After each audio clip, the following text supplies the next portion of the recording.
training, I've had to kind of push the specific work as far or as close to this race as possible. So I had a session 3 days ago, and I had a session 5 days ago, and I had a session 7 days ago.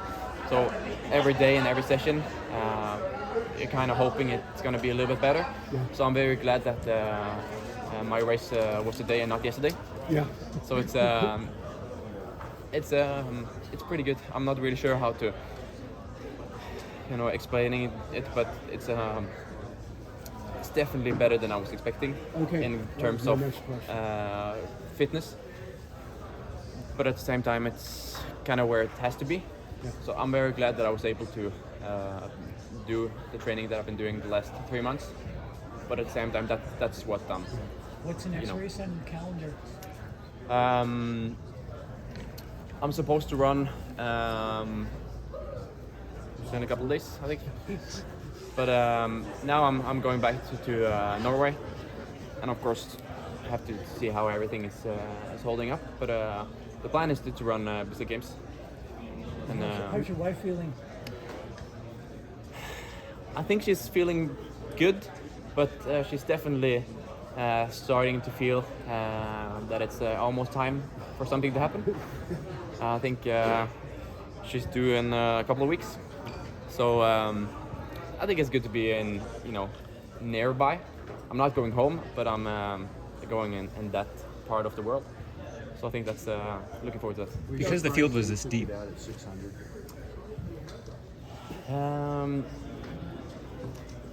A little bit, because I think historically people have a tendency to not do what they say they're gonna do, so they can feel very confident when they have to hold their mask. But then when we start racing, everybody's very insecure. So I think it says a lot about the preparations. I think it was as expected, but maybe still surprised that someone is deciding to all of a sudden start racing. So I think that's very good. What was your thought when he took the lead from you, and did you consider trying to fight him to hold on?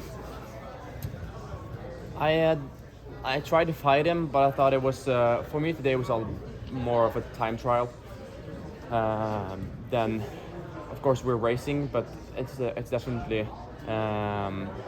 some differences in terms of approach into this race, because for some people this is their final test, even before the Olympics in Paris. But this is not my final test, so it's definitely a big difference in the way that we all kind of see this race.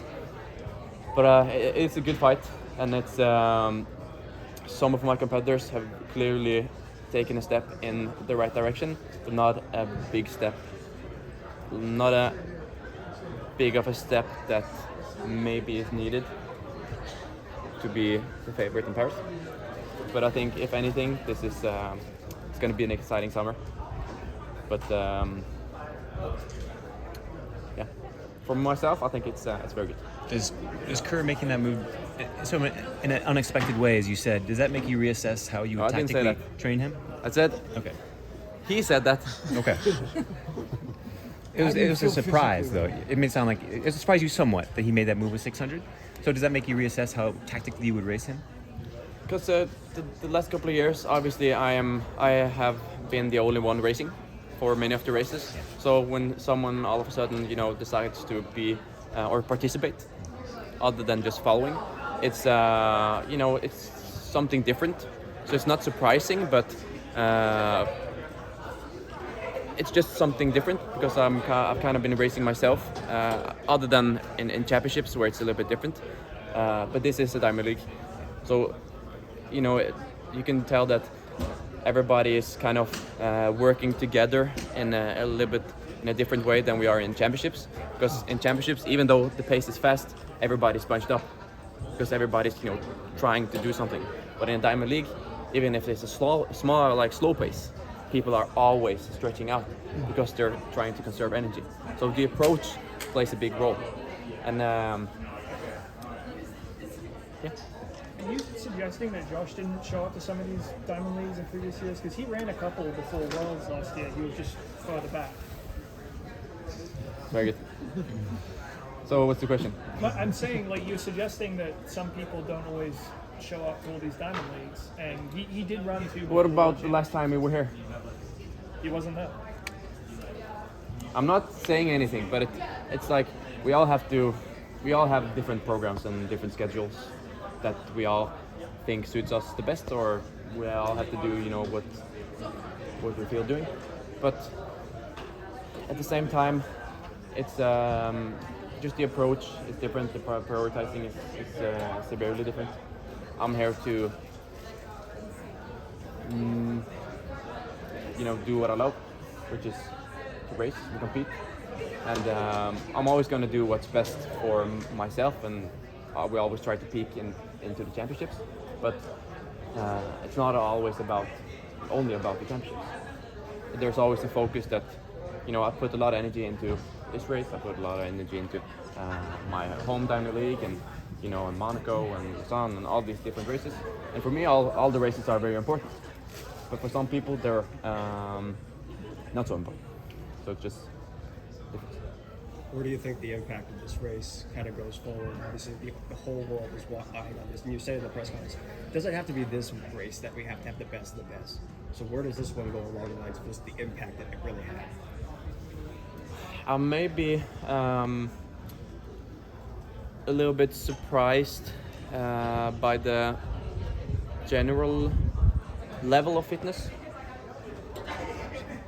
Hoping it, because at the same time we're running very fast, so it's difficult to kind of expect everybody to run 2 or 3 or 4 seconds PBs. So that's not, you know, something to expect. But I can only focus on myself. And even though I've been injured, I still think this is an improvement from last year, if that makes sense. So it's I don't think it's obviously it's very difficult to tell by only one race, but the way people are talking, I think it's